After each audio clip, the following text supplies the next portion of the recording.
Hello, Conceal Coalition. Here with my good buddy, Jody. Jody, I don't know about you, but one of the questions I get all the time is, hey, I want to learn to shoot and buy a gun. You ever get that question from anyone? All the time. All the time. One of my questions always is, why do you want to learn to shoot and why do you want to get a gun? And when they tell me, number one reason is? To protect their family. And I go, great. Then we need to talk about protecting your family, not necessarily getting a gun. You see, I think those two things are separate topics that may on incident cross, but not necessarily cross. You know, it's kind of like when you think about it, you know, when you play golf, if you think about it, golf is really not about hitting the golf ball.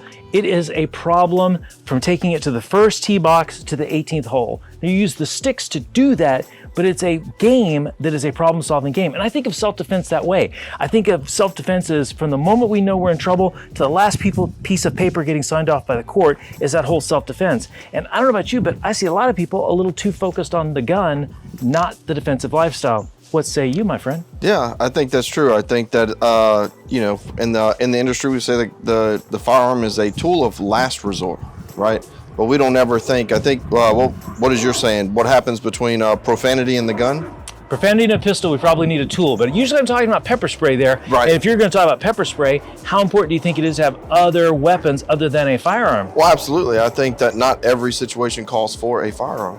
You know, but I think that's one of the biggest things that I see is that that's where everybody looks. Kind of like your reference to golf. I think in this reference, people are looking at the 18th hole and not the other 17 to get there, right? And so firearms are fun, right? It's a great sport. It's good to learn. But I think that if you're going for the answer of I want to protect myself, I want to protect my family, well, then that's great. Let's talk about all the options that we have in order for you to do that. Not just resorting to the firearm. If we're going down that same path, the other thought I have is a golfer, a very poor golfer. But remember, you don't have to be good at golf to enjoy it. That's the other people's problem. But I'm playing golf with people all the time who are not playing well, and they go, I need a new driver, or I need a new. And I always think we probably need another instructor, or maybe a little more time studying the game. Do you find in a lot of your students, when they're not shooting well, that they think this is somehow gun-related, not talent-related? Yeah, absolutely. It's I mean, it's what a lot of people want to do, right? But blame the easiest target, and that's they're blaming the pun intended. Pun intended, absolutely. Blame the easiest target. We got a pun intended. Jody, I need a different gun, and I need a bigger target. Yes, that's trademark right there. You can't use it. But yeah, I think barn door targets making you a better shot. One pickup truck driver at a time.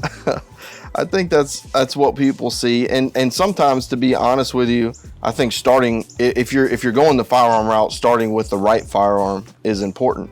We see a lot of people come in with small hands with full-size firearms, right? Which plays a lot into it. So I think the first step is making sure that you're buying the right firearm that fits you if you're going to go the firearms route. But oftentimes we do see people who are in the range and shooting and kind of want to make every excuse they can except for admitting that, hey, you ask them, how much do you shoot? Oh man, like twice a year. And so you say, well, maybe. What's you're saying? If you have a guitar in the closet, doesn't mean you're good. It doesn't mean you can play it, right? Ownership does not equate to competency. Right. And so I think the practice and the repetition has to be there. My thought on practice repetition is hard work beats talent, especially when talent doesn't work hard. Yep. And what's interesting is I have students who've shown up over the last 30 years. I've trained shooters who are not natural at it, but they are people that look at it step by step and incremental improvements. And what's amazing is they may not be that great the first day, but by the second, third, fourth session, they have got a foundation which they can build on, and they turn into some really great shooters. To be honest with you, I've had a few sharp-eyed students over the years that quickly passed me and able to shoot tight little groups, and there's few things in the world that I like better than when the student surpasses the teacher. Absolutely.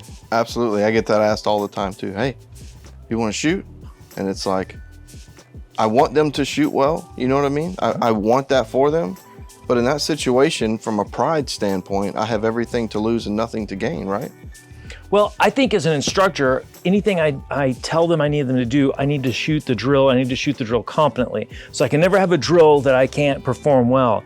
When it comes to things like force on force, there's nothing better than going, I'm going to shoot you right there on the first scenario. There's nothing you can do about it. That was a good one. You scarred me for life on on that first shot. I don't want to see where I scarred you, because something seen you cannot unsee. And while I love you as a buddy, there's certain things I just don't want to cross as a line. What's your final thought on when people say, I need to bring a gun in my life to be safer? Again, I think that's a broad statement. You know, bring a gun in my life to be safer. I'm definitely am 100% for everyone having a firearm, a sober, trained, Sane, attentive, adult. I'm all for those folks having firearms, but when you say I need a firearm in my life to be safer, I think it just goes back to what we started with. To be safer, there's so many things you can do outside of a firearm.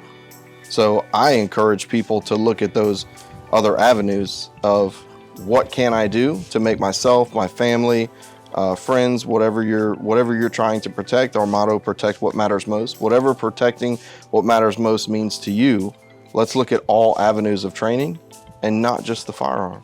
And to take us out and put a bow on it, that's why we say, be a guardian always and a warrior when needed. Most people focus on the warrior, leave the guardian behind.